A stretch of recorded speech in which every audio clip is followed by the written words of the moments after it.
पूरे बिहार में आरएसएस को, बीजेपी को, बजरंग दल को, विश्व हिंदू परिषद को अगर किसी ने बढ़ाया उसका नाम नीतीश कुमार है। गुजरात जल रहा था 2002 में, नीतीश जी भाजपा में थे, भाजपा के साथ थे।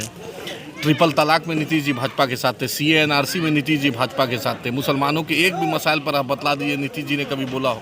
बिहार में जो वर्तमान में जो राजनीतिक के हालात है उसको लेकर एमआईएम पार्टी क्या कहेगी? देखिए, हमारे लीडर बैरिस्टर असदुद्दीन ओवैसी साहब ने पिछले ही साल 18 अप्रैल को 2023 में पेशन गोई कर दिया था कि नीतीश जी फिर से बीजेपी में जाएंगे, क्योंकि बीजेपी का खमीर बीजेपी में जाएगा।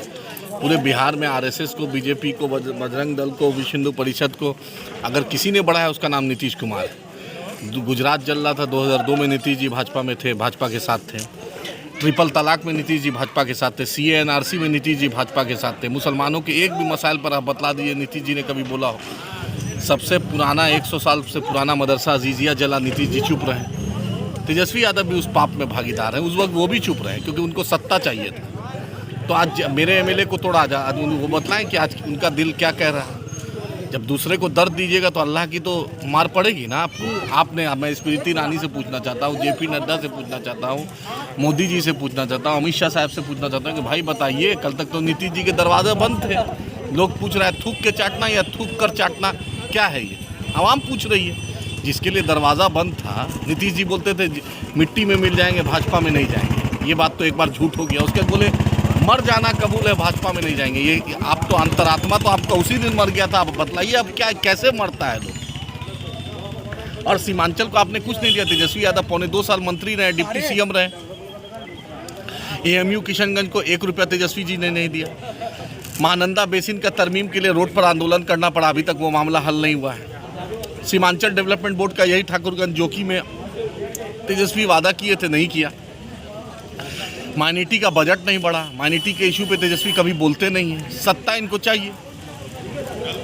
और इस पाप में नीतीश जी को पलटू राम कहने से पहले भाजपा भी उतना ही पलटू राम है, राजद भी उतना ही है। फिर अभी राजद 5 दिन बाद अगर नीतीश जी जाएंगे फिर राजद उनको ऐसे ही करेंगे, क्योंकि लालू परिवार को सत्ता चाहिए, भाजपा को सिद्धांत नहीं है। भाजपा के पास किसी तरह सत्ता होना चाहिए। महबूबा मुफ्ती के साथ उसने सरकार बनाई, जिस महबूबा मुफ्ती को गाली देते थे। एनसीपी को नेशनल करप्ट पार्टी कहते थे, एनसीपी के साथ भाजपा सरकार बनाई। हेमंता बिस्वासा को चीफ मिनिस्टर बनाई, जिसको अमित शाह सुबह पानी पी के गाली देते थे। अजीत पवार को देते थे, नारायण राणे को देते थे। जो भी भ्रष्टाचारी आप बतला दीजिए, भाजपा के वॉशिंग मशीन में घुसता है और धुल के आ जाता है। सर, आप लगातार सीमांचल में कैंपेन कर रहे हैं। सीमांचल की जनता से आपकी पार्टी की क्या अपील है? हमारी यही सीमांचल के आवाम से अपील है कि आज सन ऑफ मल्ला राजनीति कर रहे हैं, सन ऑफ कुशवाहा कर रहे हैं, सन ऑफ पासवान कर रहे हैं, सन ऑफ यादव कर रहे हैं, तो सन ऑफ सीमांचल का भी हक है, सन ऑफ मुसलमान को भी हक है, सन ऑफ मजलूम को भी हक है। हम भी चाहते हैं सीमांचल की एक बेबाक क़यादत हो। आप कल तक टिकट के लिए लोग दिल्ली में दरबारी करते थे, पटना में दरबारी करते थे। आज देखिए अल्हम्दुलिल्लाह अख्तरुल ईमान साहब की क़यादत में आज पटना और दूसरे इलाके से लोग सीमांचल आ रहे हैं। आज सीमांचल बदल रहा है। आज सीमांचल के अवाम, नौजवान को लग रहा है कि सीमांचल को उसका हक नहीं मिला। 75 साल में मजलिस इत्तेहादुल मुस्लिमीन बैरिस्टर असदुद्दीन ओवैसी साहब की क़यादत, अकबर साहब के साथ अख्तरुल ईमान साहब एक बेबाक आवाज़ है। आज अल्हम्दुलिल्लाह लोग उनके साथ जुड़ रहे हैं। अब बहुत कम वोट से पिछले बार अख्तरुल ईमान साहब हारे थे चुनाव। इंशाअल्लाह अल्लाह ने चाहा, आवाम की मोहब्बत रही, वोट रहा, तो इंशाल्लाह इस बार कामयाबी होगी। सर, बिहार में खास करके ये कहा जा रहा है कि सिर्फ किशनगंज में ही एमआईएम की कैंडिडेट रहेंगे या फिर हम लोग विधानसभा में भी 18 जगह 19 जगह लड़े थे। मगध में लड़े थे, शाहाबाद में लड़े थे, मिथिलांचल में लड़े थे। इस बार भी लड़ेंगे क्योंकि अख्तरुल ईमान साहब रियासती सदर हैं और दूसरी जगह का सर्वे हो रहा है। अख्तरुल ईमान साहब के लिए बैरिस्टर साहब ने लब्बैक कह दिया है और बहुत नज़दीक वोट से हारे थे। पूरे बिहार में सबसे ज़्यादा वोट से अख्तरुल ईमान साहब असेंबली जीते हैं, इसलिए यहाँ का वो मामला है। दूसरी जगह भी इंशाल्लाह मगध हो, मिथिलांचल हो, हम लड़ेंगे अल्लाह ने चाहा। क्या सर, अररिया, किशनगंज, कटिहार में भी क्या एमआईएम का कोई? देखिए, हाँ 100% वहाँ से बहुत लोग चाह रहे हैं और वहाँ की यूनिट भी चाह रही है, क्योंकि मुसलमानों के और सीमांचल के मुद्दे पर कोई नहीं बोलता है।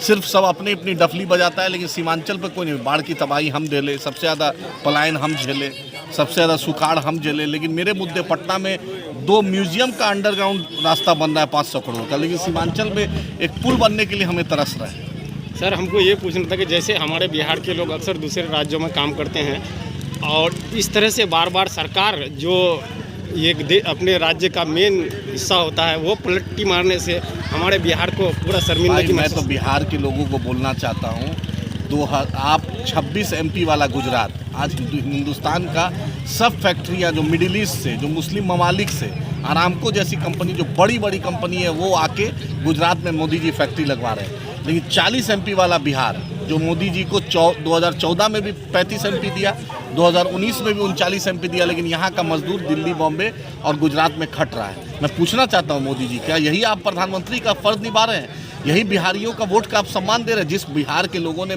34 MP दिया, 39 MP दिया और आप बिहार को मजदूरी दे रहे हैं, पलायन दे रहे हैं। एक भी बतला दे नरेंद्र मोदी ने फैक्ट्री यहाँ खुलवाया हो। बिहार को विशेष पैकेज की बात की थी, अटल बिहारी वाजपेयी ने वादा किया था, 1.25 लाख करोड़ के पैकेज की बात की थी, 1 रुपया नहीं मिला। नीतीश जी बतलाए क्या मोदी जी से आपके गलवैया करते हैं? जब बिहार को आप एक फैक्ट्री नहीं खुलवा सकते हैं, पटना यूनिवर्सिटी को सेंट्रल यूनिवर्सिटी नहीं करा सकते हैं, अलीगढ़ मुस्लिम यूनिवर्सिटी किशनगंज को पैसा नहीं दिला सकते हैं, सीमांचल की बाढ़ की तबाही को नहीं रोक सकते, तो आप क्यों मोदी के साथ हैं? क्यों फिर से आप जहां मरने मिट्टी में मिल जाएंगे, भाजपा में नहीं जाएंगे? मरना कबूल, आप कितना बार मरिएगा? अब और किस तरह से बिहार को शर्मसार कीजिएगा? भाई मोदी जी तो कुछ नहीं देंगे। मैं बिहार के लोगों को बोलना चाहता हूँ, बतलाइए कि आपको 75 साल कांग्रेस ने क्या दिया और मोदी के 10 साल में आप बतलाइए क्या मिला, सिवाय हिंदू मुसलमान का झगड़ा, सिवाय मंदिर मस्जिद का झगड़ा। सबसे ज़्यादा पलायन अगर हुआ है तो बिहार के लोगों का हुआ है। अफसोस होता है, लेकिन बिहार के लोग समझे। आज बैरिस्टर असदुद्दीन ओवैसी साहब, अख्तर उल ईमान एक आवाज़ है, दोनों की क़यादत को मजबूत करें। हम सीमांचल की नहीं, बिहार की मजबूती से लड़ाई लड़ेंगे इंशाल्लाह।